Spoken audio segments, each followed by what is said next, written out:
On débute la deuxième semaine de concertation. La réforme des retraites, c'est pour vous absolument indispensable, Marc Toiti. Ça se discute même pas? Oui, ça se discute pas. Je pense que le premier livre blanc des retraites date de 1974. Et à l'époque, déjà, on disait qu'il y aurait un problème en 2010-2015. Donc, je veux dire, en 91 aussi, Rocard a fait un livre blanc. En 2003, on a fait la réforme Fillon, sauf que, évidemment, elle posait des hypothèses très optimistes. C'était 3% de croissance à l'époque et un taux de chômage de 4,5%. Donc, comme évidemment, on l'a pas fait, bien aujourd'hui, on revient sur ça. Et ce qu'il faut savoir, c'est que toutes les prévisions qui sont annoncées dans cette réforme sont également très optimistes. C'est-à-dire, pour l'instant, on table sur un taux de chômage entre 4,5 et 7%. Oui. Je rappelle qu'on est à 10 de taux de chômage aujourd'hui. Donc, vous voyez qu'on reste très optimiste dans le chiffrage. Moi, je pense, si vous voulez, c'est simplement un problème de mathématiques. Vous savez on raconte souvent cette blague sur les marchés, si on a le temps 2 minutes, on dit que Madoff arrive devant le juge et le juge lui demande mais comment vous avez eu cette idée de faire cette carambouille là, de faire payer les anciens cotisants par les nouveaux? Et Madoff répond écoutez, c'est pas compliqué, j'ai observé la retraite par répartition en France et j'ai fait pareil. Voilà. Donc évidemment c'est une blague. Mais souvent c'est vrai qu'on compare le système de retraite finalement au système Madoff. C'est exactement la même chose. C'est ce qu'on appelle la finance Ponzi, c'est-à-dire que globalement, tant qu'on a plus d'actifs que de retraités, il n'y a pas de problème. Je veux dire, il y a encore une trentaine d'années, il y avait 3,2 actifs à peu près pour un retraité. Donc ça allait. Aujourd'hui, on est sur 1,5 actifs pour un retraité. Et bientôt 1,2 pour un, pardon. Donc évidemment, mathématiquement, on n'a pas les moyens. Et je pense que le problème, c'est comme pour le nuage tout à l'heure, on a un manque de transparence. Encore une fois, aujourd'hui, il faut que chaque Français sache au fur et à mesure de sa vie active combien il a cotisé, combien il peut récupérer. Le problème, c'est que comme justement c'est une retraite qui est utilisée pour payer les actuels retraités, c'est pas notre argent finalement au fur et à mesure des cotisations. Donc je pense que inévitablement on devra adjoindre à la retraite par répartition une retraite par capitalisation pour la sauver, cette retraite, parce que il faut responsabiliser, je pense, les Français.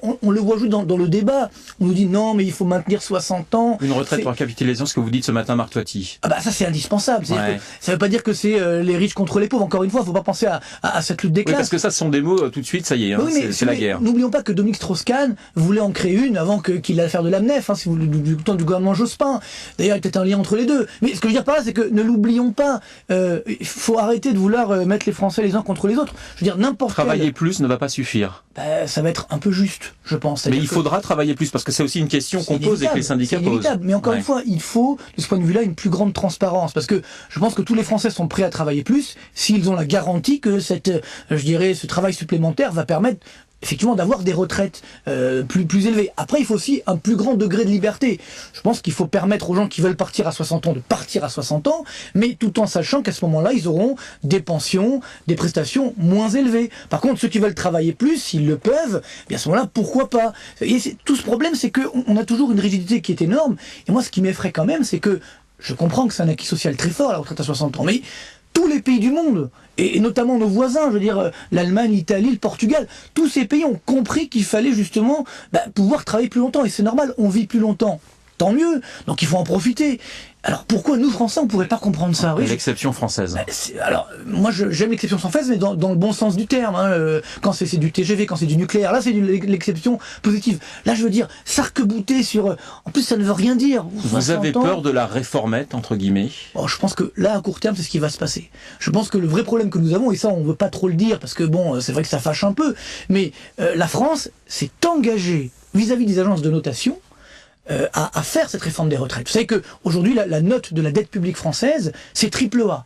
Donc pour l'instant, c'est la meilleure note. Mais n'oublions pas que les dettes subprime aussi étaient notées AAA pendant un temps. Donc, ce qu'il faut faire attention, c'est que si la France ne respecte pas ses engagements en termes de réforme de la retraite, à ce moment-là, on peut avoir un danger. Donc, on ne prendra pas le risque jusqu'en 2012. Donc, je pense qu'on va avoir une réforme de la retraite, mais une réformette. On va s'arranger effectivement sur le chiffrage, sur les prévisions de croissance, etc., de taux de chômage, pour permettre d'éviter de ne pas faire la réforme. Et donc de maintenir le AAA.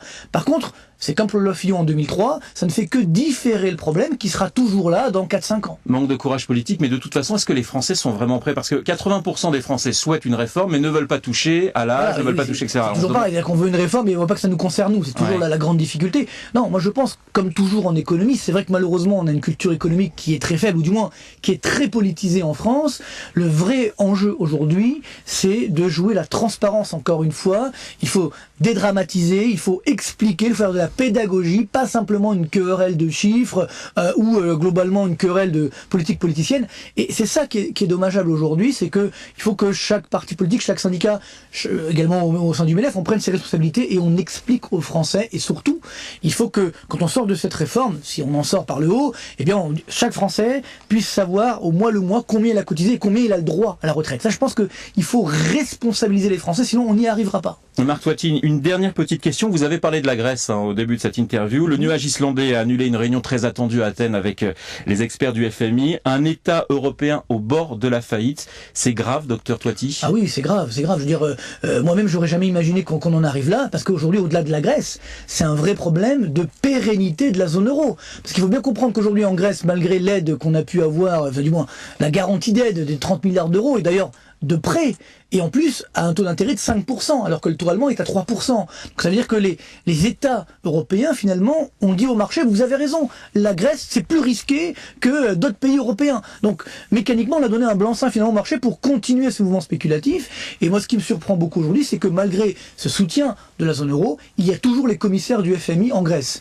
Donc le risque qu'on a aujourd'hui, c'est que finalement la Grèce dit, bah, écoutez, on veut bien vous faire vos aides, etc. On veut bien faire les réformes, mais on n'y arrivera pas parce qu'on a une situation de récession qui est déjà très grave.